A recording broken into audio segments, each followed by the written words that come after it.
I were to give the web security state of the union for 2014, the message is, we have the exact same vulnerabilities for years now, and there's absolutely nothing new. Okay, see you later. Like, maybe I could end my talk there, but no, let's continue. So we're talking about Node, and when people talk about Node right now, it's this new fancy thing. It's been out a couple of years. A lot of companies like PayPal and Walmart are converting their Java apps over to Node, and they're using Node in production.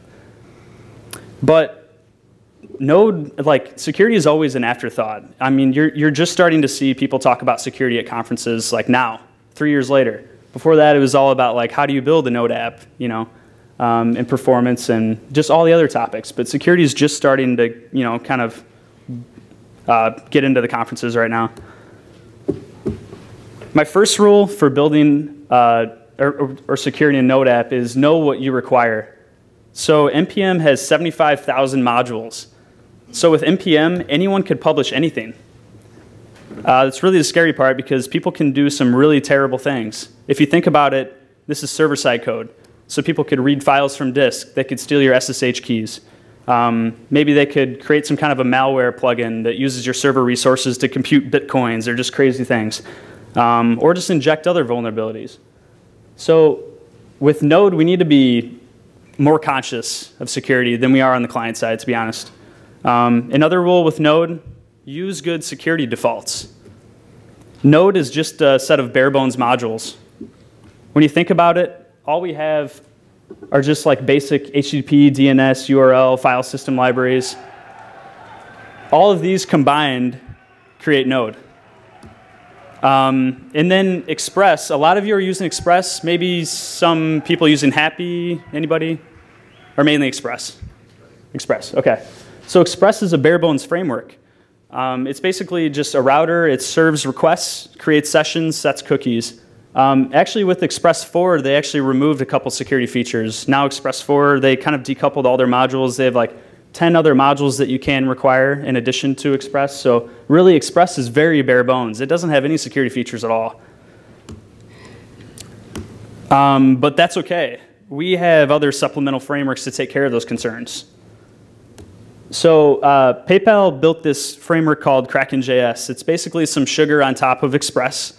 It provides some good conventions. It's really meant for teams that are building large-scale apps. It has like environment-aware configuration, internationalization, content externalization, and security is the main feature. So if you're building an Express app at your company, definitely check it out. If not, check out Happy. So let's talk about the security features that Kraken provides. So there's this module that's part of Kraken called Lusca. You could also use it with basic Express. But I want to talk briefly about what it provides. So there's Lusca, there's Helmet, and there's like a couple other security modules out there. There's only really a few for Node, which is, it's not great, but hopefully we could all improve that. So in order to use Lusca, all you have to do is just require Express, new it up, and then just require Lusca. And if those of you familiar with Express middleware, you just call like app.use and just pass in a bunch of middleware here. So it'll start with, it'll set up a CSRF token, set the CSP headers, and so on and so on. But these security defaults will only get you 80% of the way there. But it's an important 80%, right? Because a lot of apps in production right now aren't secured at all. But before we dive into that, I want to make sure we're all on the same page. I want to talk about CSRF. So CSRF is cross-site request forgery. It's basically when you trick a victim's browser into making malicious requests. And all you really need is a valid cookie. So this attack is really easy to do. Basically, a victim just visits some kind of a legitimate website. Let's say it's their bank website. So they authenticate, and the bank gives them back a cookie. It's just a legitimate transaction, right? But let's say the victim goes to some other website that's been compromised. It's been hacked. And that hacked site sends back a malicious payload, which instructs the victim's browser to make a call to somebank.com. The victim still has that cookie. So the request to somebank.com is legitimate, and let's say it looked something like this. Let's say it was just a simple form that that malicious website sent back. We have a form here. That action is pointed to somebank.com/transfer funds. And we have a couple hidden inputs here, amounts and a recipient. Let's say this form would send the hacker $500 with your legitimate cookie. I mean, this is just one type of CSRF attack. You know, there's links, there's images, there's just regular AJAX calls. Yeah, I mean, it's really easy to do. But if we remember, somebank.com, in their point of view, HTTP requests are HTTP requests. But if only we had some way to ensure requests were legitimate. So Lusca CSRF, it's basically using the token synchronizer pattern. And that pattern is basically, we create a random token on the server side. So it uses some crazy crypto libraries in Node, creates this like 20-character random token. It adds the token to res.locals. For those of you familiar with Express, this is basically some kind of an object that your templates have access to. So we dump that token on the page right here with underscore CSRF. Let's say, you know, this is maybe handlebars. Yeah, that's basically how we would dump the token. It needs to be in the DOM somewhere. And then you want to send this token with every post, put, and delete request. Basically every modification type request. So CSRF isn't important for gets because you're not modifying anything, you're just retrieving stuff. But if you're writing a single page app like Backbone or Angular, this is really easy to do with jQuery. You just set an AJAX pre-filter here and set a request header for that token and just pass it back. So, so if your app isn't a single page app, then you would submit this token along with just regular form requests. If not, you would set this header so that every other request, the token's tacked on. And then this module will check for that token. It'll check to see if that token's correct. It'll run like a salt against it and stuff like that. If it's not correct, it'll return a 403 if forbidden. So this module will protect you against that strange attack where you get a cookie and then some other malicious website instructs your browser to make a bad transaction. So I want to talk a little bit about CSP. CSP is really awesome. It's going to save like all of our lives, but it's not supported in many browsers right now. It's basically just like Firefox, Safari, Chrome, and newest IE. So it'll take a year or two to get there. But CSP is basically a whitelist. What I mean is you could whitelist all resources that your browser is supposed to load. So if you think about client-side hacking in general, it's all based on content injection. So someone injects a malicious payload in the DOM and instructs your browser to go load a script from some hacker's website or whatever. But if we look at the CSP headers here, you could define scripts, images, flash objects, fonts, connect sources for those of you using WebSockets. You could actually define exactly what host you're supposed to connect to so you don't connect to some other hacker's WebSocket server or something. Then iframes, CSS, and videos. So it really covers everything. It's going to be great. And by the way, when you load, so let's say a hacker did somehow inject bad content.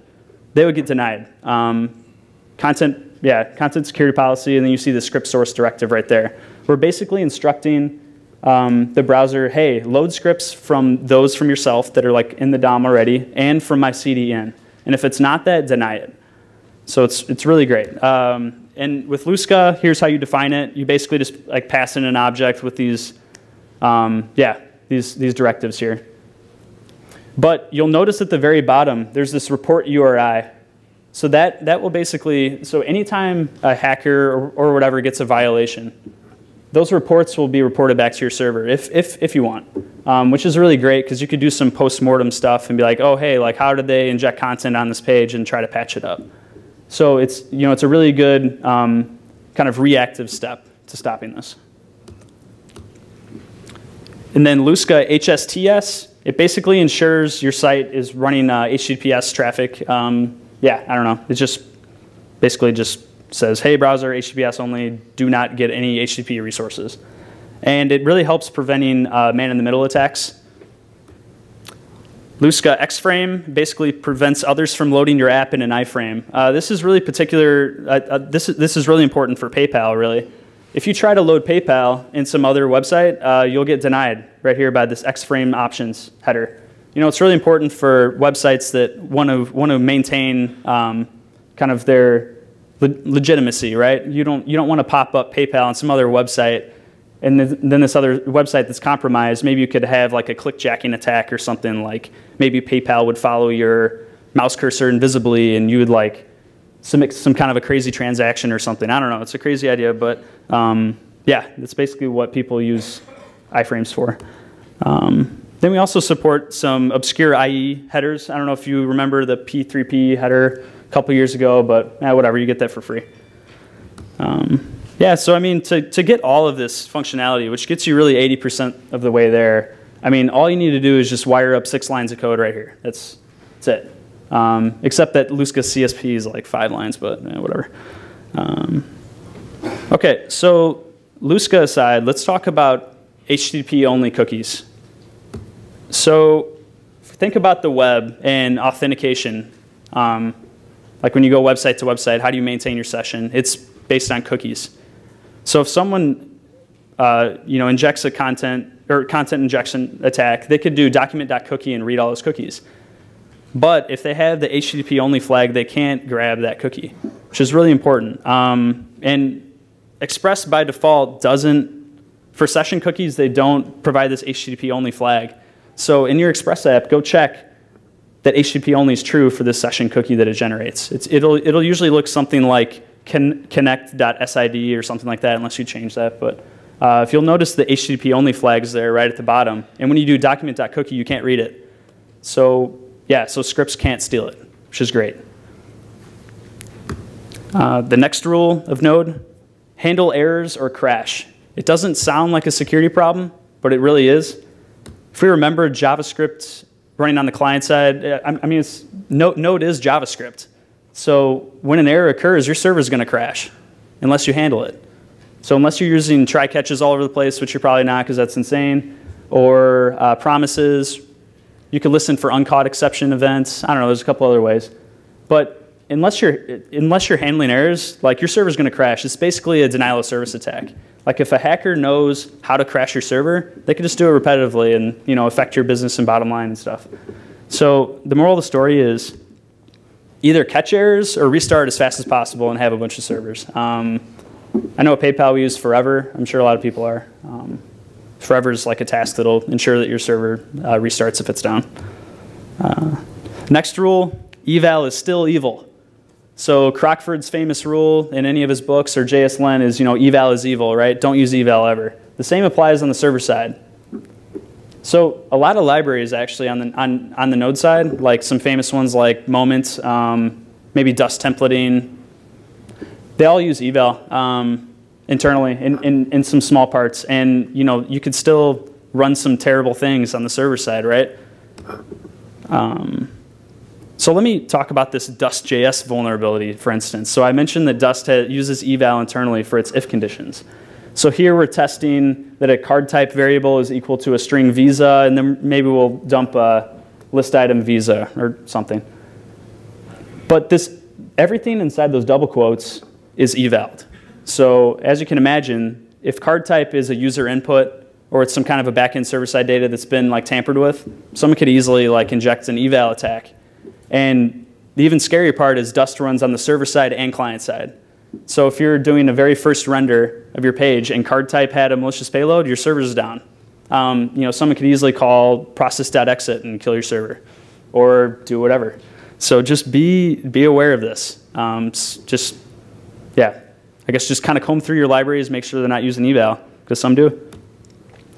We're going to talk about the Node Security Project. So it's a project led by Adam Baldwin, Lift Security, and others in the community.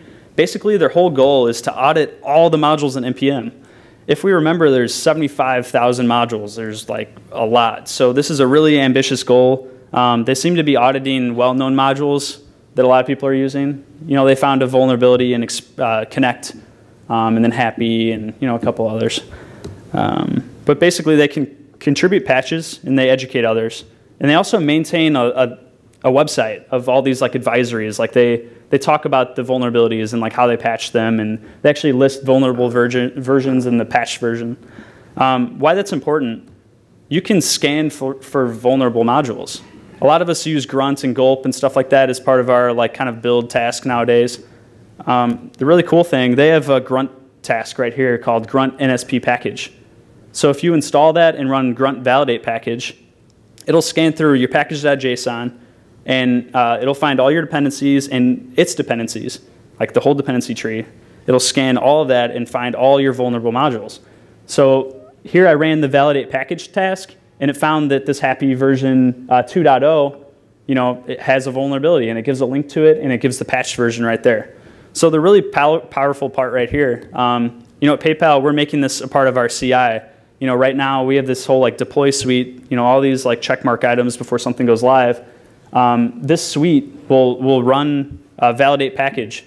It'll make sure that there's no vulnerable modules before we go to production. So, you know, if you're creating production Node apps, definitely use grunt NSP package. The next rule sounds kind of silly, but update your dependencies. People don't do it. And you know, we saw before there's patches all the time for these things, right? One way you could do that, you could add a badge to your README. For those of you that haven't seen this yet, there's this project called David DM. You could put these badges right in your project's README, so it's very visible. Like when a dependency goes out of date, it turns yellow. If you have a couple more, it turns red. So you know, contributors will see this red badge and they'll be like, oh, I want to make it green, and you know, whatever. Then they'll update it. So. Basically, you get a page like this. It lists all your dependencies, you know, the stable version, your version, stuff like that, and it tells you exactly what you need. It's really cool. Something else. So Nicholas Zakis is working on this new project right now called ESLint. It's kind of like JS Hint and JSLint, except the really cool thing is you could have custom rules. There's a lot. So it basically uses some kind of like a parsing engine and stuff like that, and like to create a rule. Maybe let's say an express. There's a vulnerability if you have body parser, or if you have method override before body parser. You could write an ESLint rule that would scan your index.js file and make sure you have that middleware config properly. It's really easy. It's just seriously like, maybe that would be like 10 or 15 lines of code. So definitely check that project out and create custom rules. So let's recap on Node. Definitely know what you're requiring. As I said, there's 75,000 modules. Anyone could publish anything. So any module could be malicious. So definitely get them from, you know, kind of reputable sources and stuff like that. Node is still JavaScript. So Eval and all the terrible things on the client side, they still exist on the server side. Use good security defaults. Use a library like Lusca, like Helmet. That'll get you maybe 80% of the way there. It'll basically set all the right HTTP headers. And then security can be automated too. Add that task to your grunt. I swear, like it just takes like 4 seconds to scan, and you'll know exactly if you have any vulnerable modules. It's just like something easy to do. So I want to switch modes to client-side JavaScript.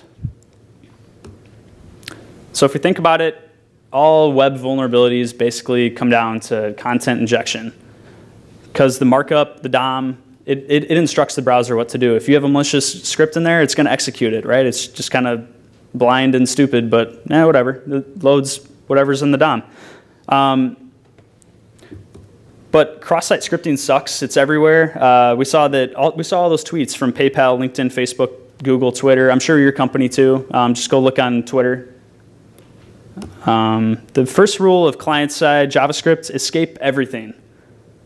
So for those of you who don't know what escape means, basically, so if that script tag at the very top were to be like so before that lands in your DOM, make sure it's escaped. So if you escape it, you turn all like left angle brackets and ampersands and whatnot to basically that mumbo jumbo right there. So that second line up there, that's basically a real live script element. But you can see as we escape it down here, it basically just turns into a line of text. So that line of text will still show up on your page. It doesn't really muck with your data too much. I mean, we really just prevented that script from loading, whatever. But the trick here, it's not just user input. So it's not just a hacker. Like, let's say we have a form, like form on the first page, and the second page like displays something. So the first page, a hacker would type in some kind of a malicious payload in a form field, click submit. That next page would have the vulnerability, right? But it's not just user input, it's also your backend data. You'd be surprised. So a lot of, like, let's say, I don't know, theoretically PayPal, let's say some other app at PayPal wasn't escaping stuff before storing it in the database. That backend data could make it all the way to your app, and yeah, I mean, it's basically called the persistent or stored cross-site scripting attack. And the really bad thing about that is it could happen again and again. Let me give an example here. So let's say it's yoursite.com. The attacker's up here in the top left. He's firing a put request, so basically he's editing his account. And you can see his first name there. He's passing along a malicious script, like some kind of a malicious payload. But those next victims, so other users on yoursite.com, maybe they would get their address book. And it would have all the names and addresses of people. And the first name of that attacker would be this malicious payload. And let's say that script was like a keylogger, or like, I don't know, kind of stole their information or their password, I don't know, something. Yeah, I mean, reflected cross-site scripting attacks are real. So definitely escape backend data. Don't trust anything. You know, some other app in your system probably didn't escape it. Rule number 2, know your templating library and use it properly. The importance of that, so if we think about underscore templates, I want you guys to look and try to find the difference between these two lines. It's really hard, but there's an equal sign right there, and then there's a hyphen right there, right next to zip code. And these two lines are vastly different. The first one, you're completely open to cross-site scripting vulnerabilities. It doesn't escape anything. And the second one there with the hyphen, it'll escape. But the really bad thing is out on Stack Overflow and out on the internet, those like tutorials and whatever, just help examples, they're all using this equals. Hardly any are using the hyphen thing. So a lot of people are just copy-pasting code all, like willy-nilly all over the place. And there's just vulnerable code all over the place. So, you know, if you're using underscore, be aware of that. Go back and educate your teams, maybe other teams in your company too.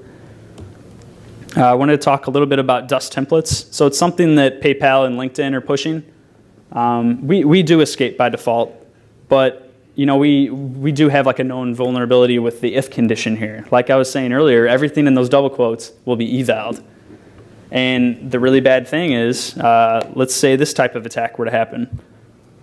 So first off, this attack's really unlikely. I can't think of really many scenarios you would ever compare user input to other input. But in theory, if the zip code had those like double slashes and default zip code had process.exit, and this were to run up on your server, it does crash your server. It does crash your Node server.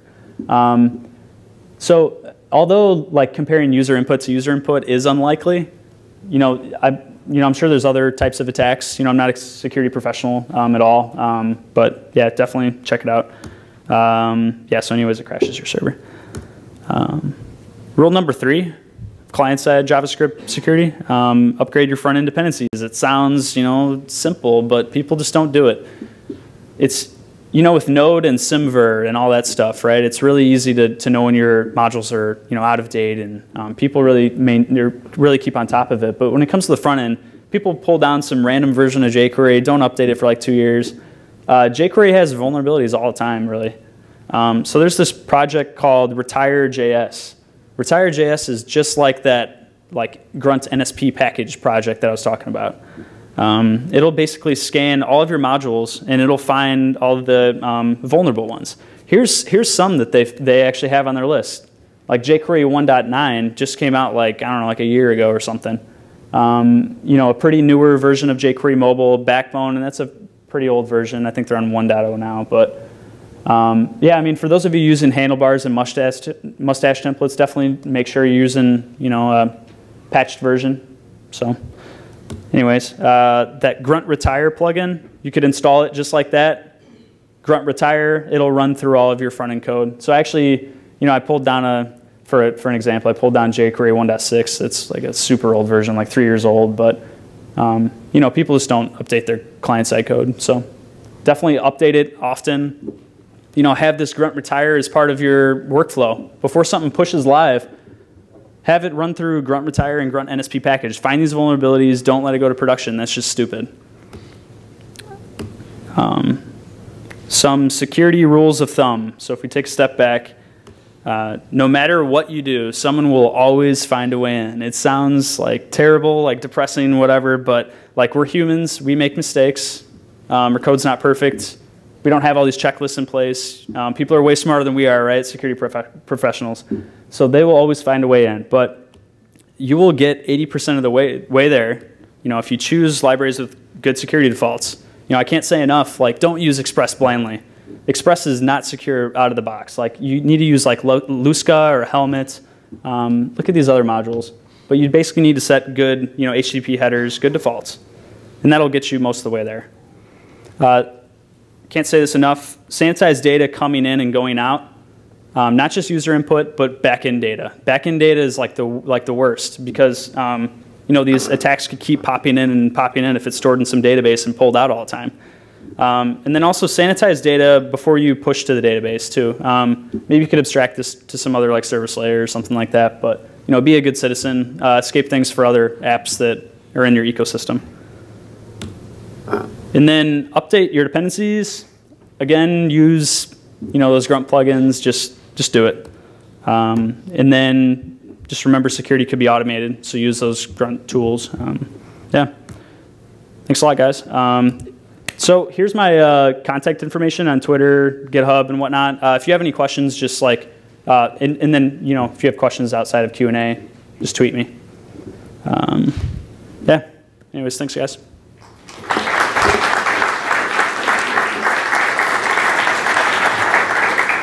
Do we have any questions? There.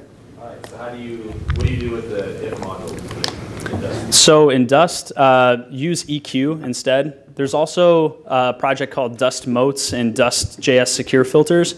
Rather than if condition, actually, let me go back to a slide with that. I kind of know what we're talking about. Yes.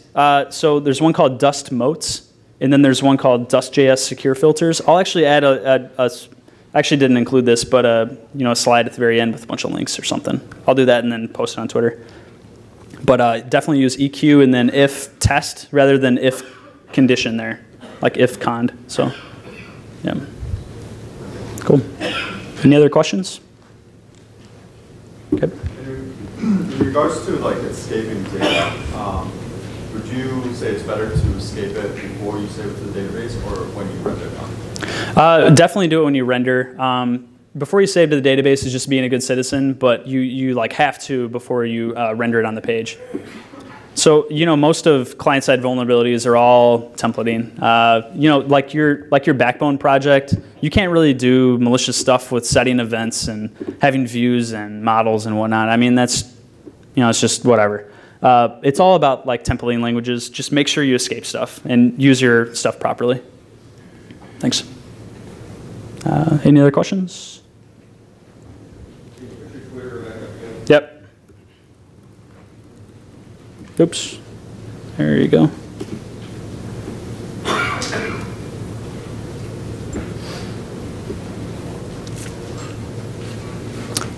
Any others?